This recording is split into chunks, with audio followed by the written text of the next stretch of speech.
اعوذ باللہ من الشیطان الرجیم، بسم اللہ الرحمن الرحیم۔ السلام علیکم پیارے بہن بھائیوں، گولڈن لائنز میں آپ کو خوش آمدید کہتا ہوں۔ اللہ پاک سے دعا ہے آپ کو صحت تندرستی عطا فرمائے، آمین۔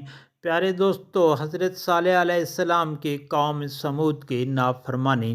پیارے دوستو، حضرت صالح علیہ السلام کی قوم سمود نے حضرت صالح علیہ السلام کی اونٹنی کو قتل کر دیا تھا۔ جب اس واقعہ کی خبر حضرت صالح علیہ السلام کو بھی ہو گئی کہ اس نافرمان قوم نے اونٹنی کو قتل کر دیا ہے، اونٹنی کی موت کا انہیں بہت افسوس ہوا۔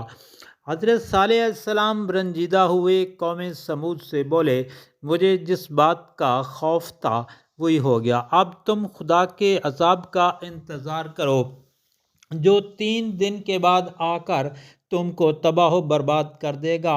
تم 3 دن اور اپنے گھروں میں آرام کر لو، پھر اس کے بعد عذاب آ کر رہے گا، اور یہ وعدہ سچا ہے۔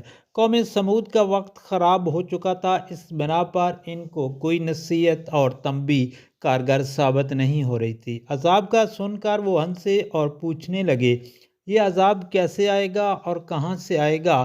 وہ کیا علامت ہوگی جس سے ہم کو پتہ چلے کہ یہ عذاب ہے؟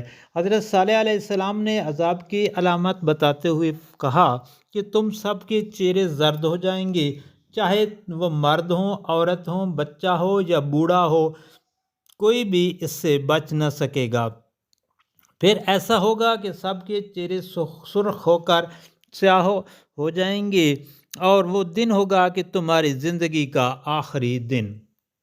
قوم سمود نے عذاب کی علامات جاننے کے بعد بجائے اس کے کہ وہ ایمان لے آتے اور توبہ استغفار کا سوچتے، انہوں نے کچھ اور ہی سوچ لیا۔ ان سب نے آپس میں مل کر یہ فیصلہ کیا کہ اگر یہ سچے ہیں تو عذاب کا آنا یقینی ہے، تو پھر کیوں نہ حضرت صالح علیہ السلام کو نعوذ باللہ قتل کر دیا جائے۔ اگر یہ سچے ہوئے تو ہمارا کام تمام ہونے سے پہلے ان کا کام تمام ہو جائے گا، اور اگر انہوں نے جھوٹے پیغمبر ہونے کا دعویٰ کیا ہے تو انہیں اس جھوٹ کا خمیازہ بھگتنا پڑے گا۔ قرآن پاک میں ہے کہ قوم کے اس متفقہ فیصلے کے تحت کچھ لوگ رات میں حضرت صالح علیہ السلام کے مکان پر قتل کے ارادے سے گئے، مگر اللہ تعالیٰ نے راستے میں ان پر پتھروں کر کے ان کو ہلاک کر دیا، یعنی ان پر پتھر برسا کر ان کو ہلاک کر دیا۔ صبح ہونے پر قوم سمود کے ایمان لے آنے والے لوگوں کے چہرے زرد ہو چکے تھے، جیسے گہرا زرد رنگ پھیر دیا گیا ہو۔ عذاب کی پہلی علامت ظاہر ہو چکی تھی، وہ چاہتے تو توبہ استغفار کر کے اللہ تعالیٰ پر ایمان لا سکتے تھے اور آئندہ کے لیے غلط کاریوں سے باز آ جاتے، مگر ان پر عذاب نازل ہو چکا تھا، اس لیے ان کی عقل کام کرنا چھوڑ چکی تھی۔ ان میں غم و غصہ بڑھ گیا، وہ حضرت صالح علیہ السلام کو قتل کر دینے کی تدبیر سوچنے لگے تھے۔ دوسرے دن پیشن گوئی کے مطابق سب کے چہرے سرخ ہو گئے، اور تیسرے دن ان کے چہرے سیاہ ہو گئے۔ یہ آخری علامت تھی، وہ سب اپنی زندگیوں سے مایوس ہو گئے۔ اب انہیں عذاب آنے کا انتظار تھا کہ کب اور کس طرف سے آئے گا۔ چوتھے دن صبح ہونے پر سخت زلزلہ آیا، ایسی ہیبت ناک دل دہلانے والی چیخ شروع ہوئی کہ خدا کی پناہ۔ خوف سے لوگوں کے چہرے پھک اور دل دہل رہے تھے، جگر پھٹ گئے، پورے شہر میں ہلچل مچ گئی تھی۔ مکان گر رہے تھے، درخت اکھڑ رہے تھے، مرد فریاد کرتے اور عورتیں چیختی چلاتی تھیں، لڑکے روتے بلبلاتے تھے۔ اللہ تعالیٰ اس قوم سے ناراض ہو چکا تھا، اس لیے قوم پر عذاب نازل کر دیا گیا۔ انہیں اب کوئی نہیں بچا سکتا تھا، وہ کہیں بھاگ کر بھی نہیں جا سکتے تھے۔ سارا شہر، پورا ملک تباہ و برباد ہو چکا تھا۔